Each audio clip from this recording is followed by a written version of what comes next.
La leyenda tiene parte de la construcción, parte de la idea de la cuestión del servicio comunitario y de la muy buena relación interpersonal de las personas. Eh, Contaba mi abuela que aquí había un señor antes que se llamaba, bueno, le decían Zenón, pero creo que era su nombre, Zenón. Era un tipo bien alto, corpulento, de grandes capacidades, muy intelectual, un hijo único porque había tenido la mala suerte de que los papás fallecieran y que había nada más quedado viviendo con la abuelita. Entonces Zenón era un tipo, dice ella, corpulento, alto, bien físicamente bien dado, y que tenía la habilidad de varios oficios, como nuestros abuelos antes eran multioficios, muchos sabían albañilería, carpintería, le hacían de todo, tenían multioficios Zenón. Y una de sus grandes habilidades de Zenón era la parte también del contar chistes, de contar cuentos, de contar leyendas. Entonces dice que él en todos los velorios contaba, se iba y llegaba y contaba chistes, leyendas y entretenía a toda la gente en los velorios. Era muy interesante Zenón porque tenía esa facilidad de palabra, ese don de palabra para contar esos chistes y leyendas y todo. Un día un vecino del barrio de acá, San Sebastián, falleció, era muy conocido y como a él le gustaba fue al velorio, dice, estuvo a contar chistes y toda la parte, pero a las 4 de la mañana él regresó a su casa porque tenía que ir a trabajar. Entonces su trabajo en ese momento, aparte de ser agricultor, albañil, entonces estaba haciendo unas piletas para que tomaran agua las vacas en la parte alta aquí de Piedra Grande. Entonces dice que en esa mañana él llegó hasta como a las 4 de la mañana contando chistes y todo eso, y fue a su casa a recoger sus cosas, la abuela le preparó su comida, como siempre lo hacía normalmente, y emprendió su camino, dice Zenón. Eh, mucha gente en ese entonces no entendían por qué a Zenón le había pasado eso, porque resulta que él era un muchacho muy trabajador, era muy humilde, muy educado, o sea, tenía grandes cualidades. Y se fue en la mañana, muy temprano, como siempre, ¿verdad? La parte de la responsabilidad de nuestros abuelos y nuestros padres, a seguir construyendo las piletas para las vacas, para que tomaran agua las vacas. Llegó muy temprano, dice, se va a las 5, a las 6 de la mañana, ya estaba en el lugar trabajando. Y a eso de las 12 del mediodía, algunos lo fueron, unos jornaleros de esta finca aquí por el lado de Piedra Grande, lo fueron a encontrar tirado y bañado en sangre, dice, bañado en sangre y todavía respirando adecuadamente. No entienden, pero Zenón fue vilmente macheteado, filaseado, con una situación de mucha crueldad y lo dejaron por muerto, lo dejaron tirado. Sin embargo, estos jornaleros dicen que lo encontraron, pero lo encontraron en vivo aún todavía. Entonces vinieron a avisar aquí a la familia y como la parte de la comunidad siempre es importante la unidad, ¿verdad? Estar en la unidad en las cosas buenas y malas.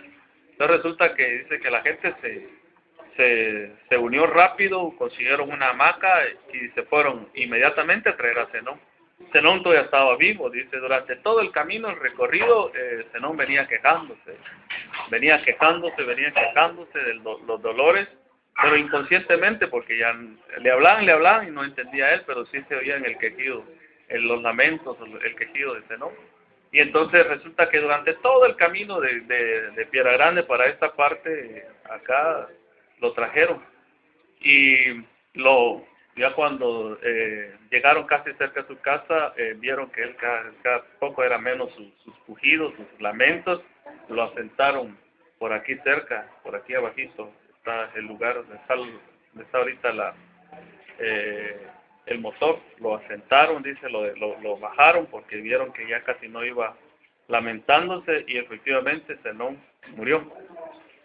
Y ahí murió Zenón y toda la gente expectativa del por qué le había pasado, de que por qué de esa manera había muerto Zenón, si Zenón nunca se metía con nadie, bueno, todo ese proceso que se dio la velación y la situación del enterrar. Sin embargo, mi abuela me contaba que dice que al día siguiente de haberse enterrado, toda la gente se sorprendió porque durante todo el recorrido que trajeron a Zenón se oían pujidos, se oían lamentos. Y la gente que lo fue a traer dice que escuchaba efectivamente tal como escuchaban a Zenón, que venía quejándose en todo el camino. Y cabal, todas las noches, durante 9 días, dice que cabal se quedaba ahí, donde murió él, ahí quedaba el pujido y quedaban los lamentos de Zenón. Y eso era de casi todas las noches. Entonces los abuelos expectantes dijeron, esto seguramente Zenón está sufriendo. Él no ha descansado, algo ha de tener Zenón. Y como hay que dejar claro también que la existencia de gente con capacidades extraordinarias acá, hay algunos que hablan que eran brujos, otros que hacían sus hechicerías, sin embargo, hay personas que le llamaban los Cajpul, o sea, la parte que los hombres que saben de manejar la parte de la energía y la naturaleza. Había un señor que se llamaba antes Manuel Churío, y él dice que escuchando tanto esos lamentos, decidió afrontarlo, ¿verdad? Decidió afrontarlo, dice, y porque quería saber qué había pasado con él, y quería saber. Entonces una noche de medianoche él escuchó que venían los lamentos justamente durante todo el recorrido de Zenón, y en ese callejón que hay aquí, creo que ya tiene sus años, entraba, quedaba ahí porque la abuela vivía en la parte de atrás, aquí en mi casa, en la parte de atrás, vivía, dice, y entonces, lo que hizo Churío, dice que cuando nomás llegó los lamentos de Zenón acá, él se paró allá adelante, en la entrada del callejón, y sembró ¿cómo se llama? Una espada en cruces. y efectivamente dice que cuando él sembró eso, vio que venía el espíritu, el alma de Zenón, y lo paró, y le pidió explicaciones a Manuel Churío, que por qué tantos lamentos, de qué sufría, ¿verdad? Y entonces, pero hay que dejar bien claro, por ejemplo, que la abuela también, la abuelita de ella se quejaba con los vecinos, porque dice que efectivamente cuando se quedaban los lamentos acá, a los pocos segundos o minutos se oía que él llegaba a la cama, que él se sentaba y se acostaba. Todas las noches, y la abuela asustada, ya también, no solo los vecinos, sino la abuela, porque toda la noche llegaba y todo eso. Entonces ya cuando se vio mucho de esa situación de la visita, la abuela ya comentó, y Manuel Churío entonces ya se puso en avisteros y lo paró esa noche.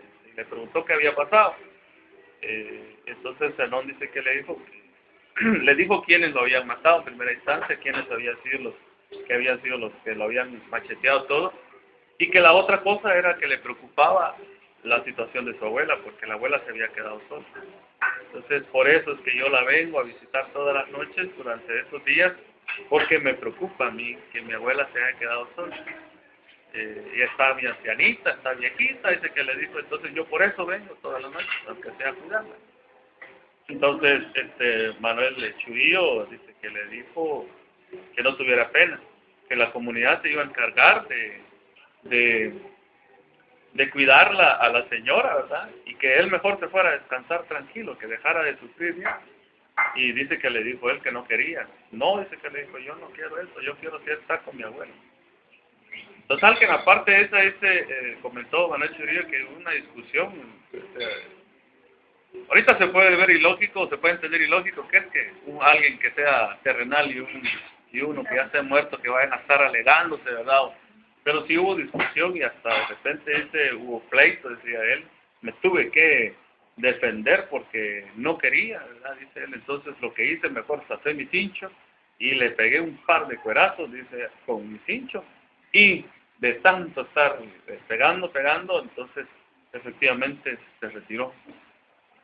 Ya no llegó a la casa de la abuelita, y el espíritu dice que se retiró, descansó. Y cabalmente, porque ya después, en las noches siguientes, ya la gente de todo el barrio dejó de escuchar lamentos, dejó de escuchar esos lamentos, ¿verdad? Esos quejidos de Zenón durante todo el trayecto. Y efectivamente Manuel Churío, haber hecho el proceso de regañar y pegar y con un cincho y toda esa parte, se fue y ya dejó de sufrir, ¿verdad? Yo a eso le llamé los lamentos de Zenón, porque sí, efectivamente, es una historia que ocurrió en el barrio y es una historia que se puede ver de parte de cosmovisión también del pueblo xinca, por la parte de la utilización de la energía por parte de Manuel Churillo, la utilización de la energía y la capacidad intelectual de este personaje para poder afrontar a un ser que ya no está físicamente, pero que el espíritu sigue todavía viviendo. Esa es una de las historias que puedo compartir. Yo en algún lugar lo he de tener.